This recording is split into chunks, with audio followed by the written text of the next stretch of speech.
makapangyarihan si Satan. Salamat po, makapangyarihan si Satan. But he is not the all-powerful.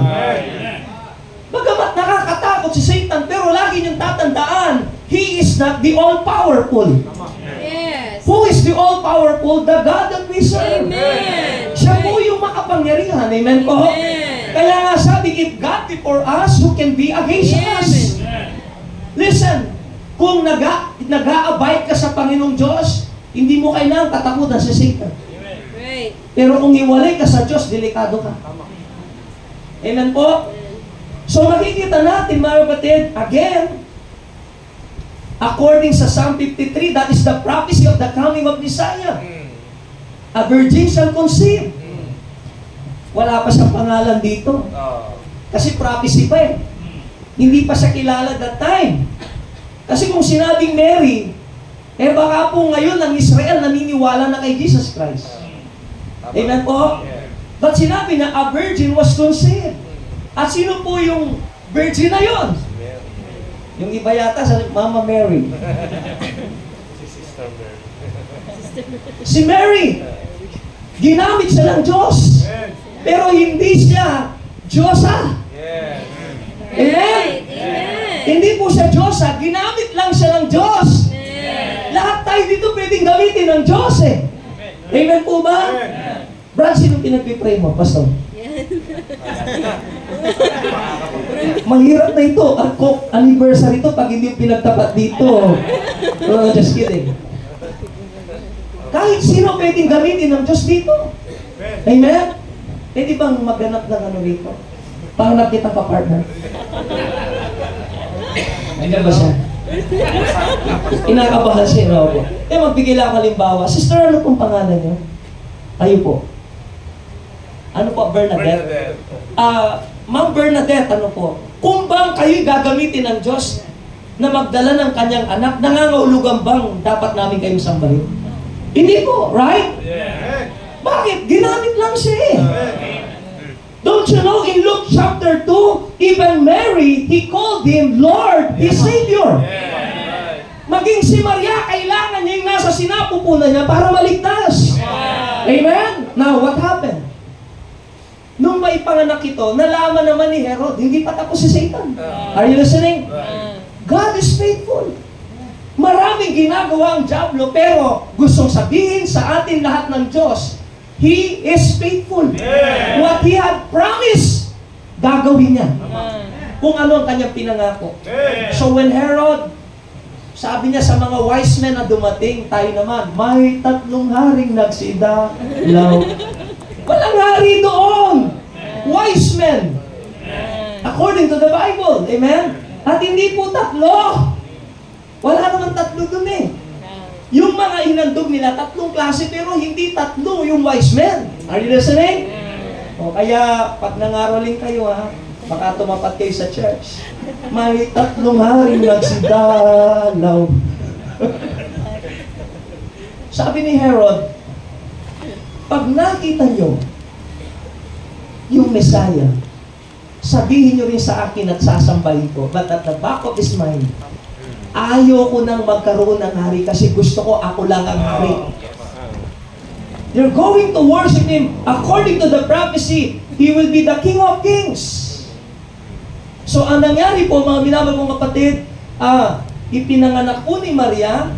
Oh, by the way, parang alam niyo po, nung nagbubuntis na siya, nalaman ni Jose.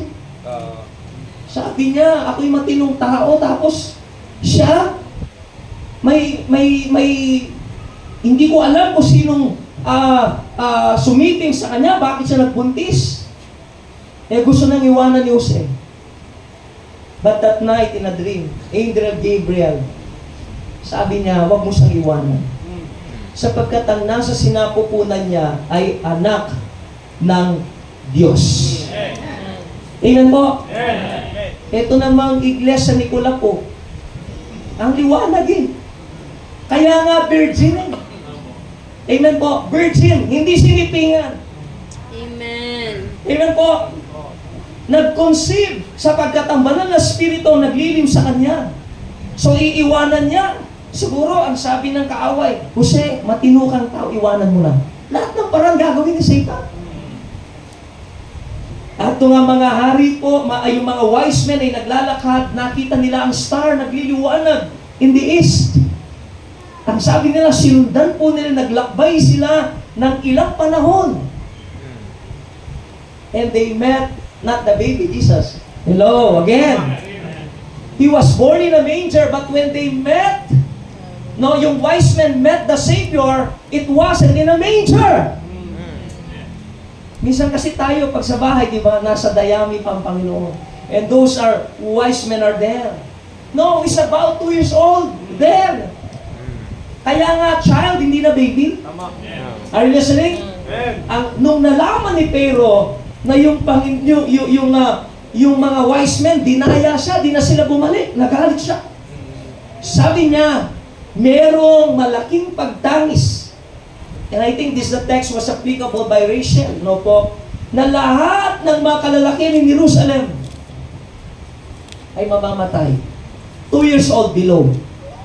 And God spoke in a dream kay Joseph, umalis ka dyan. Sapagkat si Pharaoh, sapagkat si Herod, pinapapatay niya lahat ng mga bata. Are you listening? Mga kapatid, God is faithful sa kanyang pangako ng kaligtasan. Amen po? He's been faithful, mga kapatid.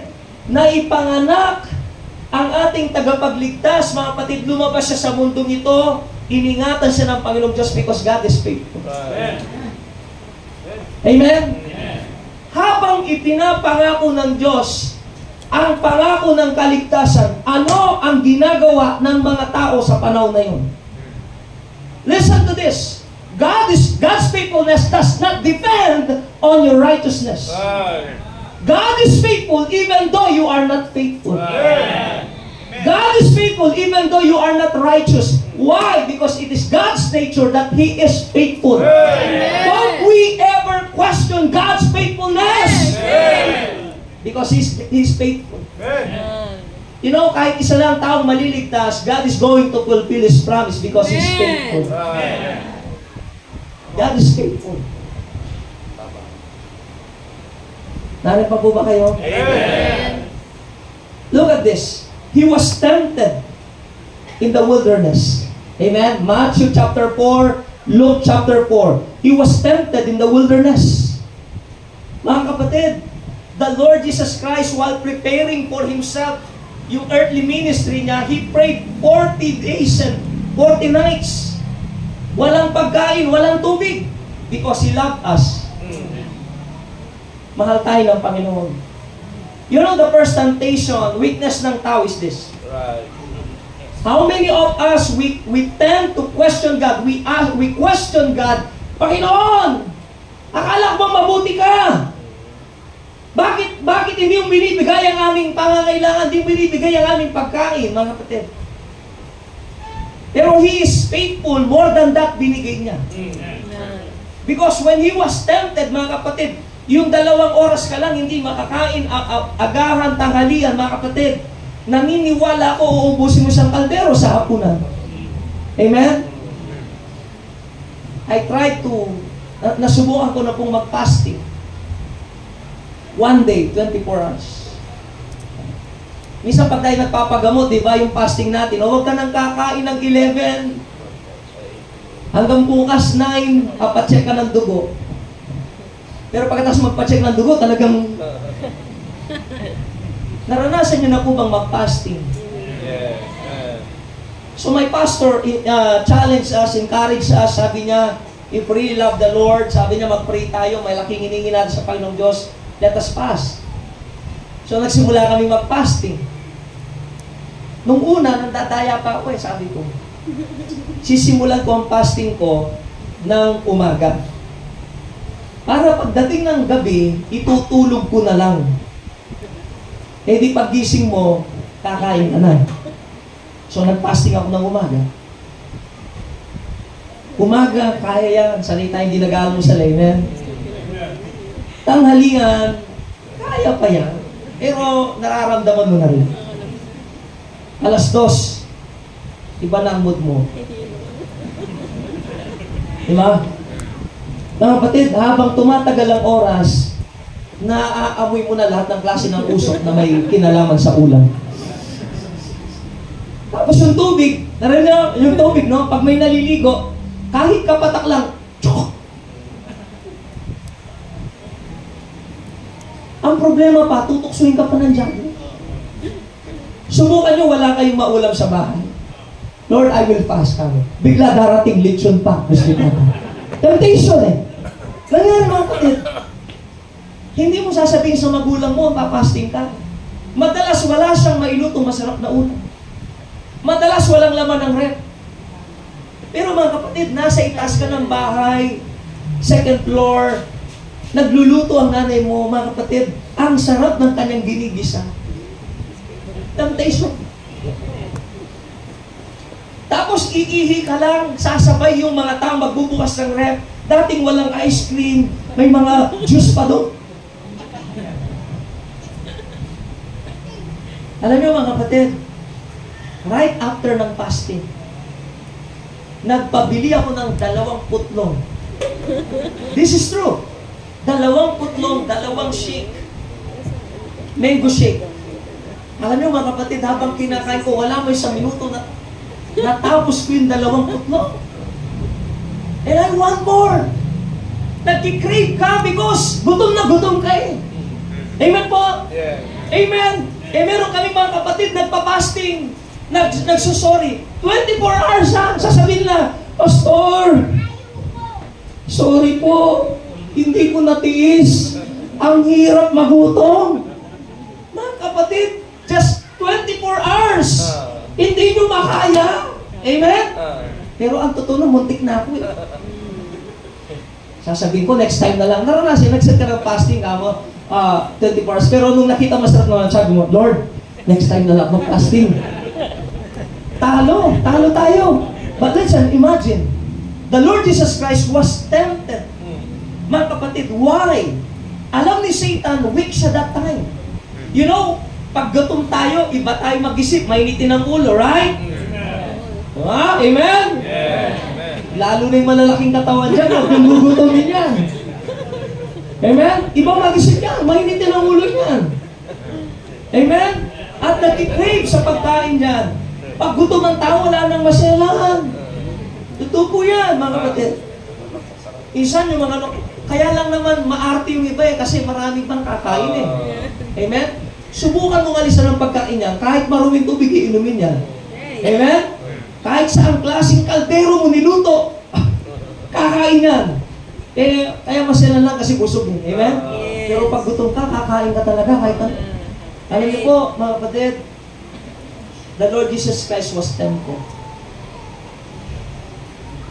Sabi niya, gawin mong tinapay ang mga bato nito. By the way, why the Lord fasted? Because He is thinking sa bawat isa sa atin. The plan for salvation. Alam niyo po, sabi niya, no, man shall not live by bread alone, but by every word that proceeded out of the mouth of God. Amen? Sabi niya, kung magpapatira pa, sabi niya, kung akit ka sa building, sa mataas na daong ito, at magpapatihulog ka, sasaluhin ka ng mga anghel mo. That is pride. Use your power! Bakit di mo gamitin ang kapangyarihan mo? Bakit ka nagpakatao? But the Lord Jesus Christ was humble enough. Huwag mong tutuksin ang Panginoong Diyos. And then ang sabi niya, sambahin mo ako. At lahat ng bagay na nakikita mong ito, ibibigay ko sa iyo. The world, ibibigay ko sa iyo. Pero mga kapatid, sabi ng Panginoon, huwag mo siyang tutuksin. Yes. Pagpatira pa ka lang sa akin. Sabi niya, sa Panginoon mo lamang Diyos ka.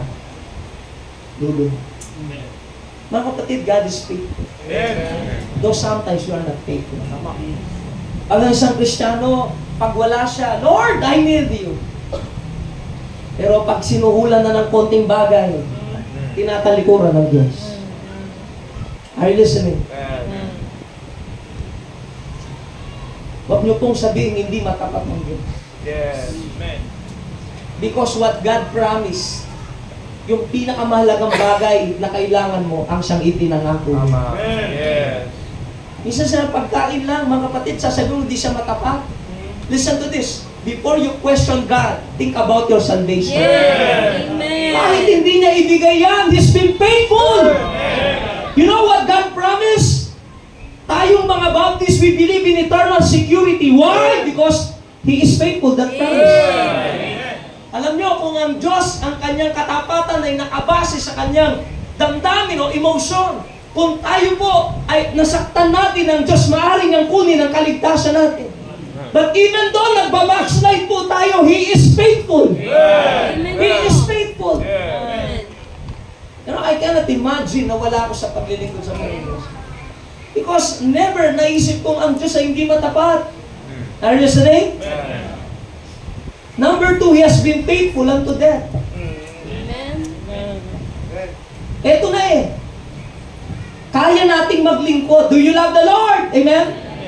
Kayo po, mga kapatid, listen. Kayo pong nag-attend dito, tayo lahat nandito tayo para salita ng Diyos, right? Now let me ask you, kayo ba naririto because you love the Lord? Amen. Amen po? Tanong ko, gaano kalalim yan? Kaya mo ba siyang mahalin kahit nasusubok ka? Kaya mo ba siyang mahalin kahit nahihirapan ka? Sometimes yung salitang mahal mo ang Diyos, hindi mo alam. Yes. Because pag nahihirapan ka na, Lord, bakit ka ganyan? Are you listening? Pero ang Diyos, mga kapatid, the Bible says, Philippians chapter 2 verse 8, and being found in a passion as a man, He humbled Himself and became obedient unto death, even the death of the cross. You know, the Lord is faithful even unto death. Amen. That night, 3 days before His crucifixion, Satan tempted Peter. Sabihin mo sa Panginoon, hindi siya dapat mapako sa krus. Remember that yung pangyayari po na yun. Ang sabi ng Panginoon, let us go back to Jerusalem, sapagkat doon magsasuffer ang anak ng Diyos, pahihirapan siya, at ipapako siya, at muli siyang babangon sa ikatlong araw. You know, sabi ni Peter, sabi ng Diablo, wag mong payagan ng Diyos as it concerns siya. Lord, be it far from thee. Hindi ka dapat mapako sa krus. Listen to this. God knew from the beginning na ang purpose ng kanyang kapanganakan ay para mamatay. Isang masakit na kamatayan. Brutal na kamatayan. Are you listening? From the very beginning, alam niya po yun. Pero mga kapatid, nagpatuloy siya. And that night, ang sabi niya kay Peter, sabi niya, get thee behind me, Satan. Thou savorest the things of the Lord. Hindi mo pinahahalagahan ang kalooban ng Diyos. Get thee behind me, Satan. Why? Because the Lord is willing to die for you and me. He died. Alam nyo, ewan ko po, no? Yung ibang mga tao, kaya nilang manalig at manangan sa kanilang mabuting gawa para mailigtas sila. Pero mga kapatid, mababaw yan. Mababaw yan. Kasi hindi natin alam kung ilang mabuting gawa ang pwedeng magligtas sa atin. But in fact, the Bible told us so na walang gawa na pwedeng makapag-satisfy sa Panginoon. But you know, salamat po, if God died for my sin, if the Son of God died for my sin, at sabi niya, no, ang dugo niya ang pwedeng magpatawad, maglinis ng ating kasalanan, ang kamatayan niya ang pwedeng magdala ng kapatawaran sa akin. Mga kapatid, I would rather trust the Lord's death than my good works. Sapagkat sigurado yun. Anak ng Diyos yun eh. Pero yung magagawa mo, di mo masabi kung tatanggapin ng Diyos. Kaya always remember this, tayong mga anak ng Diyos, huwag tayong magyabang sa Diyos. Kahit ano pong nagagawa natin, tama ang sinasabi po kanina, tama po yung sinasabi no, isa lang ang matapat, yung MC natin ng Diyos ang dapat mapapurihan mga kapatid. Because, you know, ang dahilan bakit tayo narito ngayon, because of the Lord Jesus Christ. He died for us. Always remember, yung good works mo cannot satisfy the righteousness of God. Even your religion cannot satisfy, mga kapatid, the righteousness of God. Only the death of His Son can satisfy the righteousness of God. That is why the Bible says, sa kanyang kamatayan, we are drawn nigh to God. Alam niyo po bakit masaya tayo ngayon? Dahil sa ginawa ni Kristo. He is faithful unto them. Amen. Anong pinagsasabi mo? Wala ka lang may sign, ini-question mo ang Diyos. Anong mas matimbang, kaligtasan o yung isang oras na pagkain? The Bible says, anumang kahirapan natin are like affliction. Meron bang problema na hindi natatapos? Maaring tumatagal, pero ang problema natatapos. But you know, there is no remedy for our sins. Only the Lord Jesus Christ. Kamatayan niya lang. That is why, listen to this. Huwag mong sabihin may problema ka, huwag mong sabihin may pangangailangan ka, hindi tapat ang Diyos. He's been faithful to you. If you are a Christian, He's been faithful to you. Tignan niyo po ito. Marami po dito nag-abroad. Sino narasa mag-abroad dito? Ako lang nagtaas. Ayun, salamat. Nag-abroad. Amen. Kayo lang bibigyan ko 2,000. Bigyan mo sa tignan. Ayun! Amen. Alam niyo po ba, pag nag-abroad, anong buhay sa abroad? Akala niyo ba masarap ang buhay sa abroad? Kung mamamasyal ka sa abroad, may pera ka dito at mamamasyal ka, maganda yon. Pero kung magtatrabaho ka sa abroad, hindi po maganda yon. Kaya kayo namang nag-a-abroad, wag yung pag-uwi na parang social kayo, may ginto rito. Ngayon pala, yung kinita nyo, binili nyo lang ng mga alahas nyo, kaya yun tuloy, kala mapera kayo. Alam na natin ang buhay doon, let us face the reality. Amen po? Ano bang buhay sa abroad? Nagpunta po kami sa Hong Kong. Buti na lang kami namasyal, hindi para magtrabaho. Makita nyo po pag day off ng mga tao, Sunday. Palalabasin po sila, hindi sila pwedeng sige maghanap kayo. Makikita mo yung mga nasa abroad, meron pong lugar doon, nakatambay mga Pilipino, napakainit. Kung saan-saan lang sila kumakain, doon sa po.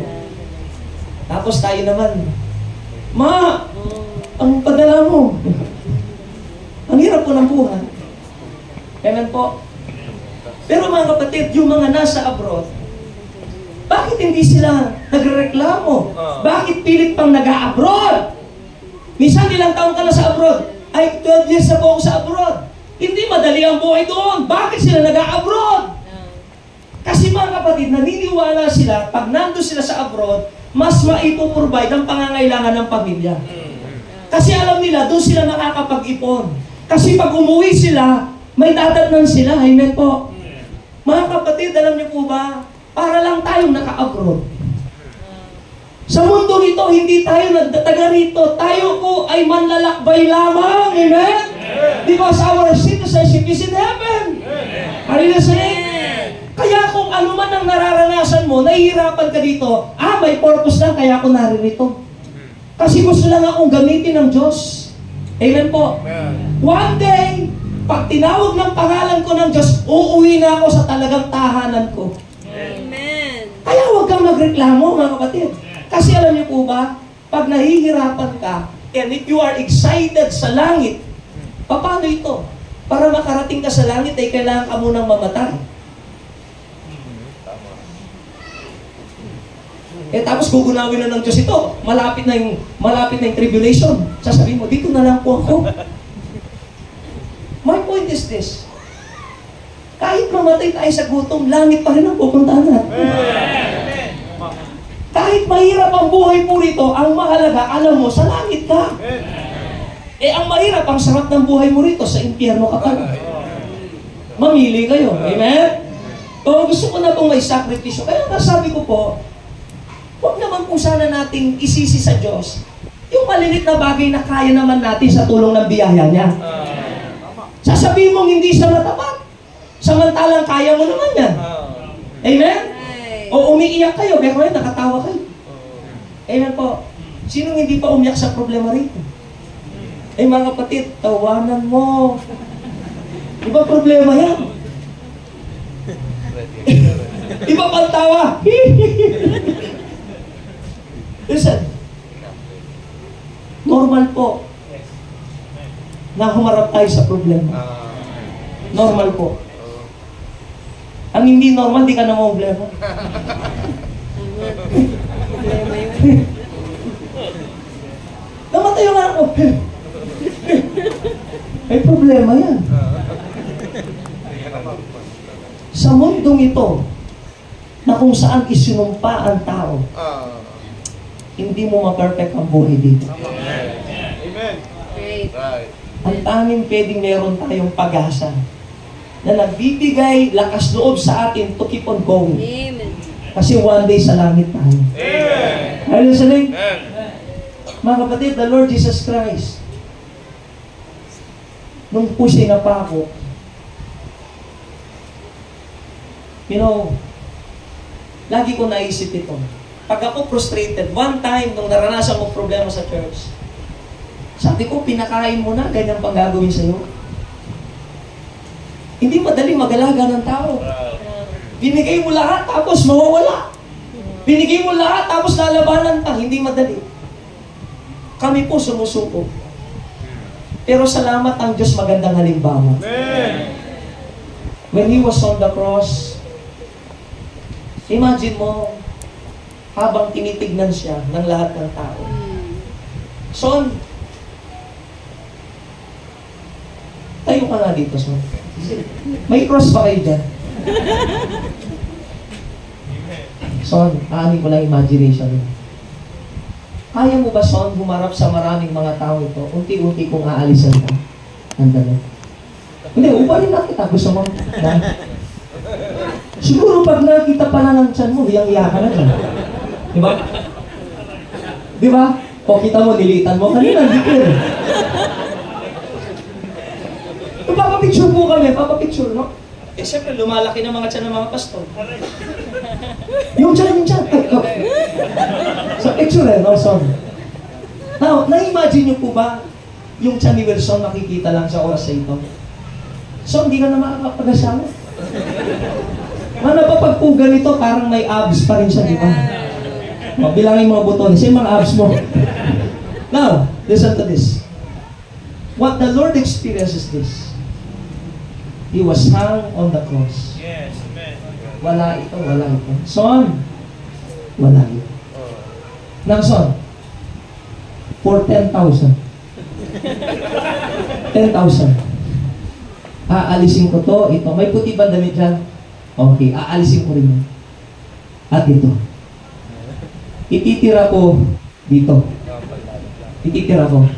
Payag ka 10,000. Bakit? May dalar ka eh. Pastor ka eh. Amen? May inspirasyon. Tama, Son? Wala ka nang mukhang mayarap pag nakita ka niya na, ay, yaks! Pero listen, compared to God, you are nothing. Yes. But He did it for you. He was bare naked. Forgive my word, this is truth. Litaw lahat sa Diyos. Yes, amen. Habang minamaksa ng maraming mga tao, listen to this, don't you ever question His faithfulness. Amen. Amen. Nang dahil lang sa maliit na problema mo, nagtatanong ka, listen, wala po yan. Dapat ikaw nandoon before you question God. Alam niyo po mga kapatid, He was bare naked. Ubad. You are the creator of everything. And you allow your creation to mock you. But He was managed to say, Father, Amen. Amen. forgive them, Amen. for they know not what they do. Amen. He died for us Amen. yesterday. Nakwento ko na po. Son, sa church namin, nakwento ko na po ito. Bagamat nakakahiya, gusto ko po kayong mag-bless sa salita ng Diyos. Meron pong time, sinumpong ako ng lamig. Christ na po, papatayin ako ng sakit na ito. Pag sinumpong po ito, halos hindi ako One time sa church, sinumpong ako talagang, nandun pa si Raymond. Nandiyan ba si Raymond? Wala? Nandun pa si Raymond that time. Paglabas ko ng Sunday morning, hindi ko maramdaman yung pakiramdam ko, parang nalamigan ako sa aircon, yung lamig. And then namumutla ako, mga kapatid, hanggang sa ang paningin ko dumidilim na, habang dumudumi ako sa CR. Alam niyo po ba yun? Tubig lahat. Pero nung mawawalan na ako ng malay, Isa lang ang nasa isip ko. Ayokong mamatay. Nadatnan ako ng mga tao, nakatumba ko dito na walang, are you listening? Nakakaya. Alam mo mga kapatid, kahit hinang-hina na ako yung huling lakas ko, itinaas ko yung aking pants, isinot ko po, mga kapatid, ano yung pagkatapos nun, bumagsak na ako sa isang lugar. Why? Ayokong mamatay na nakahubad. Pero ang Panginoon ginawa niya para sa atin. He's been faithful. Amen. Try to imagine when our Savior looked up and started to say, that is the very first time from eternity mamamatay ang Diyos. Father, today, I commend my spirit to you. He gave up His ghost. Sabi na kay Pedro, I can call my legions of angels to protect you. That is been faithful. He magnified this word more than himself. Above all His name. He is faithful to His word. Yung binabasura natin minsan, God is faithful to His word. Is faithful. Not only that,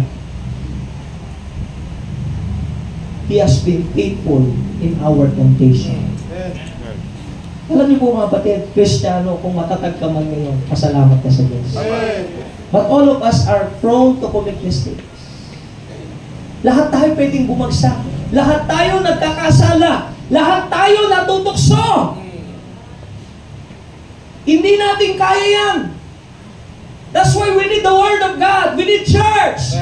We need prayer. We need pastor na magtuturo sa atin. Hindi natin kaya yan.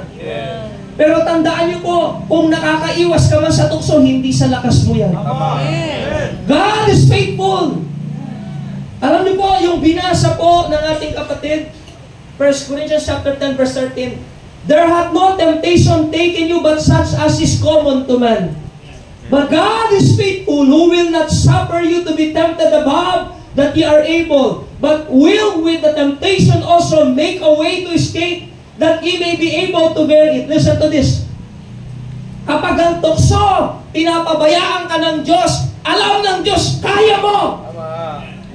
Huwag mong susubuin ang problema, kaya mo yan. Why? Because from the time you are running out of strength, from the time you have the last drop of your tears, listen to this. God is faithful. God's grace is available sa lahat ng problema natin. He is faithful. We will not be able to survive. Imagine this. Satan is sabi nga, Satan is powerful. Yung description ng Bible, he is a murderer from the beginning and abode not in truth. Kung wala lang ang protection ng Diyos, patay tayong lahat dito. It is God's faithfulness. Bakit buhay pa tayo? Alam nyo, huwag niyong idahilang tao lang kayo. God is faithful. Kaya natin, amen? Sa tulong ng Diyos. Kaya po natin. Kaya natin magtagumpay. Amen? Tandaan niyo po ito. Hindi porke nasusubok ka, pinabayaan ka ng Diyos. Hindi porke natutokso tayo. You know, Job? Sabi ng Diyos, sige, gawin mo lahat sa Kanya. Huwag lang ang buhay niya kunin mo. Kasi gigil ang Diablo eh. Papatayin ko yan, sige. Pero alam ng Diyos, si Job, kaya kanyang tindigan. Kasi ang tiwala niya nasa akin. You know, ano ang lakas na pinagkuhanan ni Job? He believed that God is faithful. Ang hirap ng pinagdaanan niya. Bakit siya naniwala? And though he slay me, yet I will trust in him. God is faithful. Now listen. Kung ano man ang pinagdadaanan natin, then you keep on praying, Lord, tulungan mo ako sa problema ko. At hindi sumasagot ang Diyos. Ibig sabihin, alam ng Diyos, kaya mo. Anong purpose ng problema? Sa mundong ito, tandaan niyo po, kayo mga magulang, may napanood ako sa TV. sa Facebook kung bakit ang babata ngayon nanghihina ng loob, ang dami nagpapakamatay cases.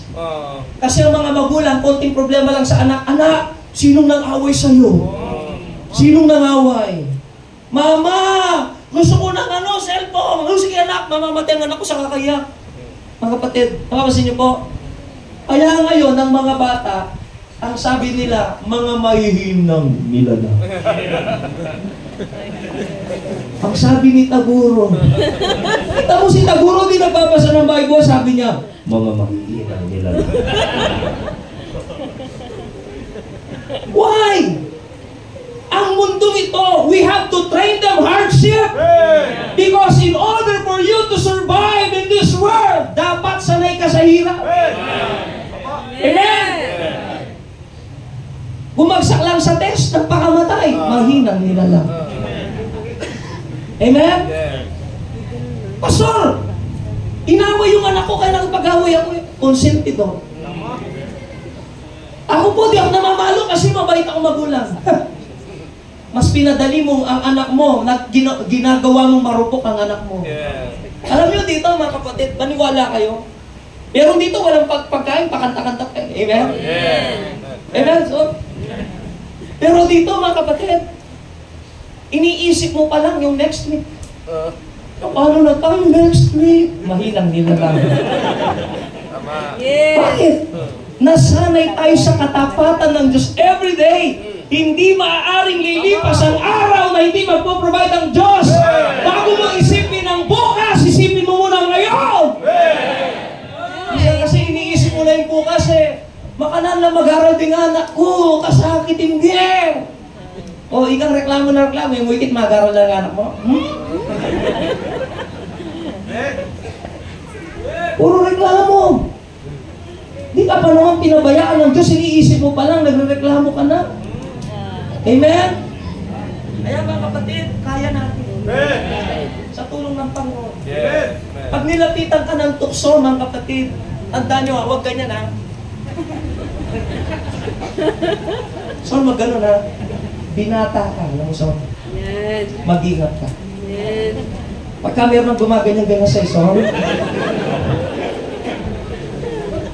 son, mag-ganyan. Diba yun? In Jesus' name! Amen? Lumapit! Okay.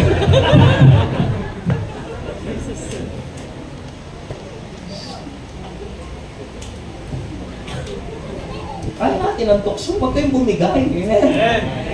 Huwag po tayong bumigay. Ano, saan tayo madalas sa tukso? Tithes! Pagka meron ng pagka ready na yung tithes mo, you purpose in your heart, ibibigay ko na to, this is the first time magiging matapatok sa tithes to. Ano dumarating ang pangangailangan? Narasa natin, lahat tayo natitest dyan, di mo ba?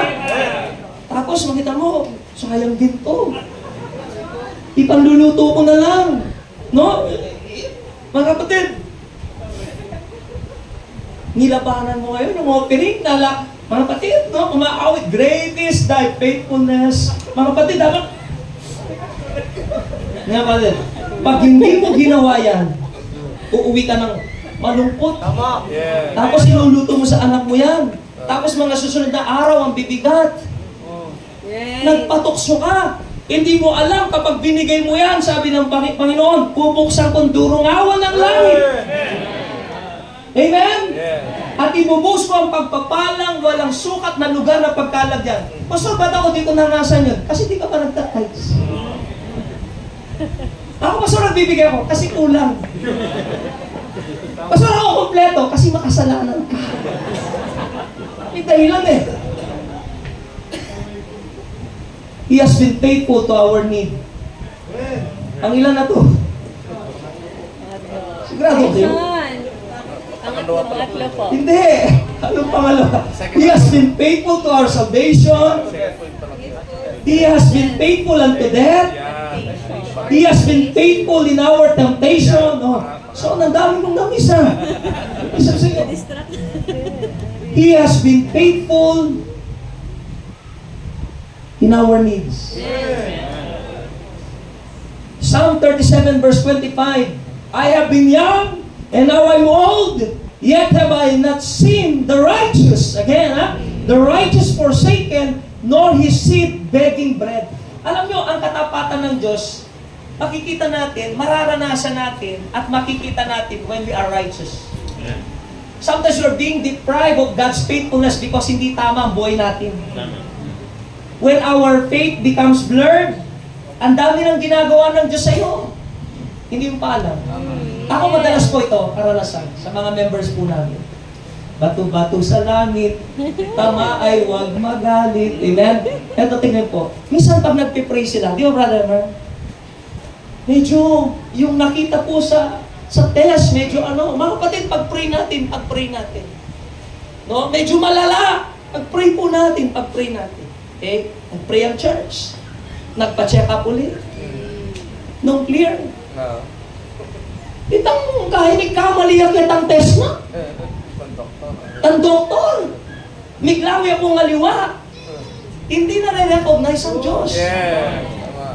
Alam nyo, pwedeng magkaroon ng diversities ang ating pong Panginoon sa kanyang mga ginagawa, sa ating mga kalagayan. Alam niyo po ba, minsan yung karamdaman mo, pwedeng makita ang iba na lang ang inilagay ng Diyos na hindi serious. Tapos, ay, gano'n lang pala. Hindi! Sinusubukan ka lang ng Diyos. If you can still recognize, it was God. Hindi po kung ano bang nagtataon.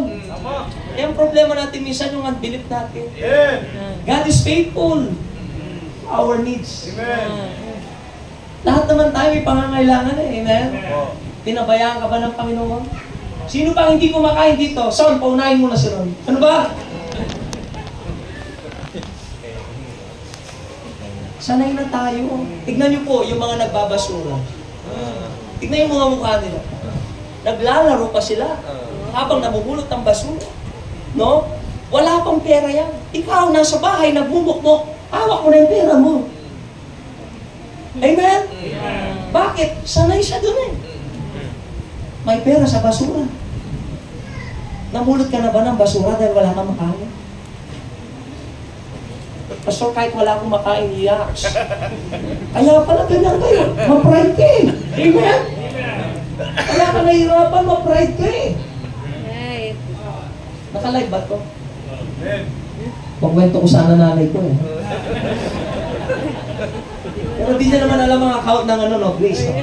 Big Mexico. Pagkwento ko nanay ko. Yari na naman. Nanay ko po, napakaselan niya. Kaya di tumitira sa amin eh. No, po. Tinitignan yung plato, tinitignan yung lahat. Yung malinis sa amin, hindi pa malinis sa kanya. No po. Sa bagay, meron tao para sa kanya, malinis na yung maraming kalat. No, meron ganun, no? Sabi ko, workers! Oh, workers na naman. Bible student pala, sorry. Pakilinis mo nga yan. Makalat. Opo. Ginawa mga kapatid. Dinampot yung mga dumi-dumi. Pero yung lupa, yung dumi sa hindi inalis. Pastor, malinis na po. May rules tayo ngayon. Pagka kayo naglinis, igaganon ko yung daliri ko. Tapos kainin mo. Ang dumi-dumi.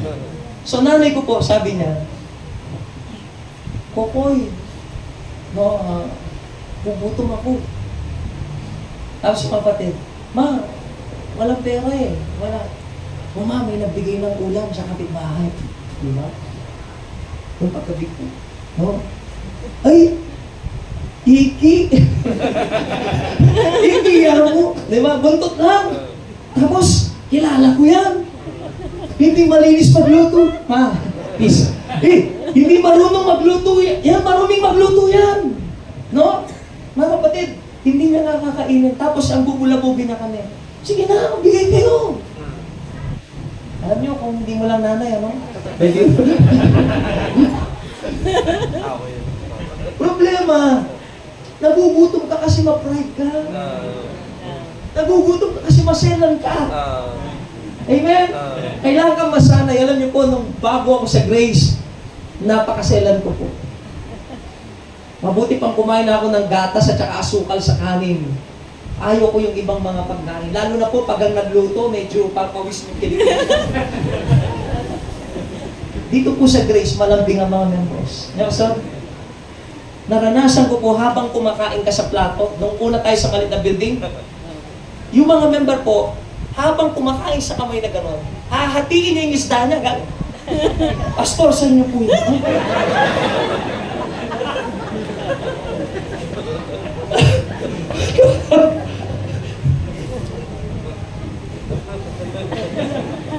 Matindi po sila. Kung ano-anong pinagdadala sa akin. Sabi na, Pastor, ano po? Nilalaro niyo yan? Sa labuan. Bakit sabi ko, nilalaro ba yan? Nagtataka ko, mga binata na kumukuha pa. Hindi pa sa lulutoy namin to. Magantay po kayo. Mapapagdadala namin kayo, isa na ako muli. Alam niyo ba, pag dinala, pag kinain mo, yung amoy masarap, amoy bawang. Pero pag kinain mo, yung kata sa loob. Sino nang kumain ng salagubang dito? Pag inilabas mo,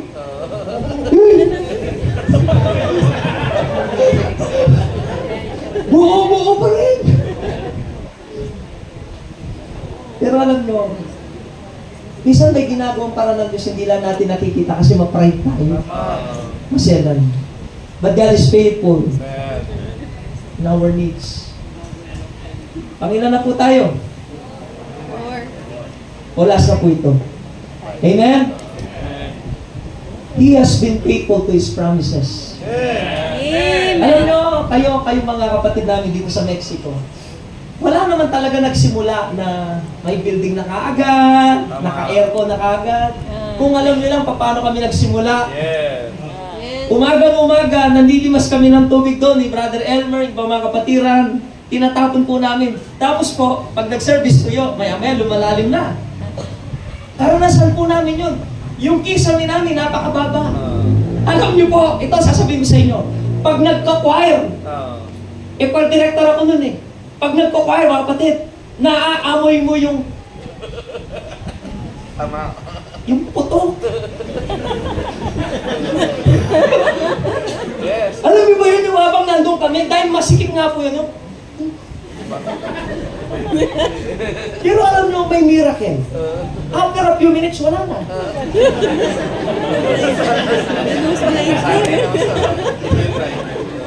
Nalala niyo ba yun? Nagtitiis kami sa gano'n. Tapos meron pang darating po, mga kapatid. Pagka wiwiwi siya, yung matanda, itataspal.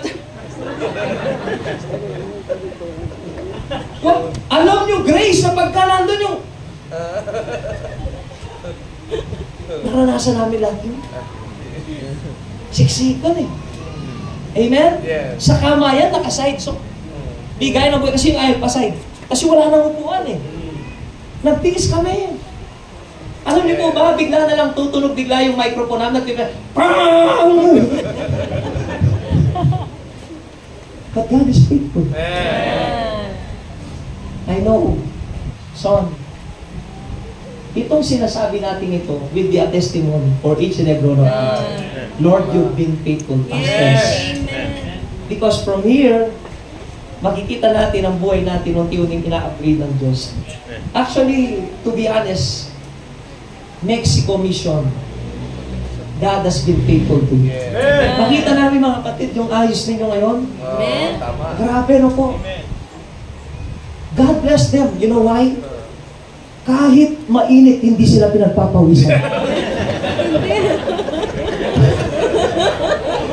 Kung akong dadalhin mo sa ganyan, mga kapatid, tignan nyo kalagayan mo, son. You know, ang init niyan. Hindi mo matapatan. No, I'm just kidding. Yung mga suot nila, para silang mga CEO and UFO.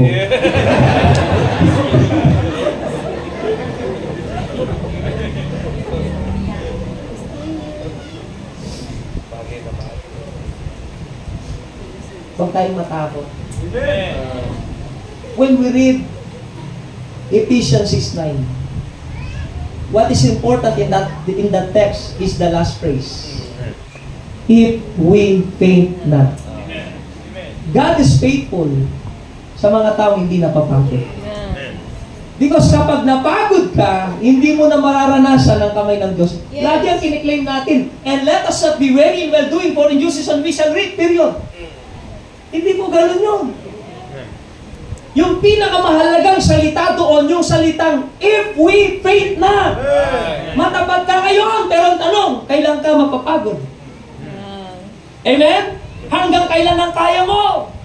Yung nakakaranas ng katapatan ng pangako ng Diyos ay sa mga taong kahit pagod ay nagpapatuloy.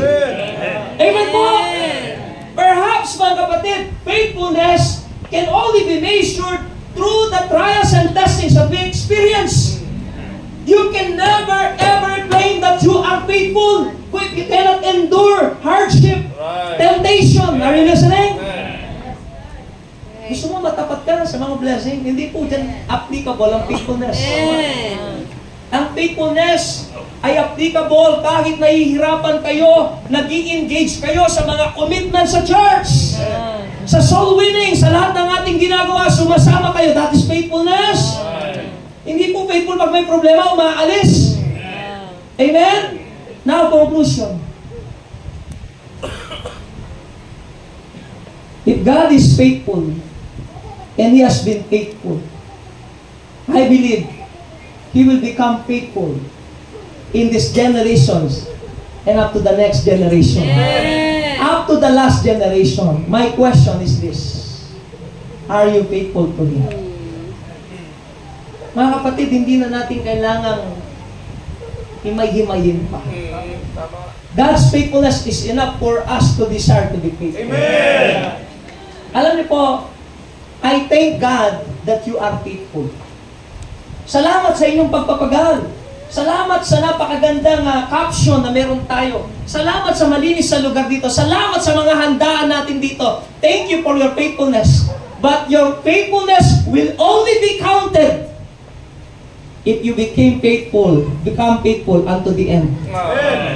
Yung katapatan mo ngayon kapag huminto ka, mga kapatid, sayang po yan. Sayang! Tumakbo ka na rin! Naglingkod ka na rin, huminto ka. Hindi ika-count ng Diyos yan.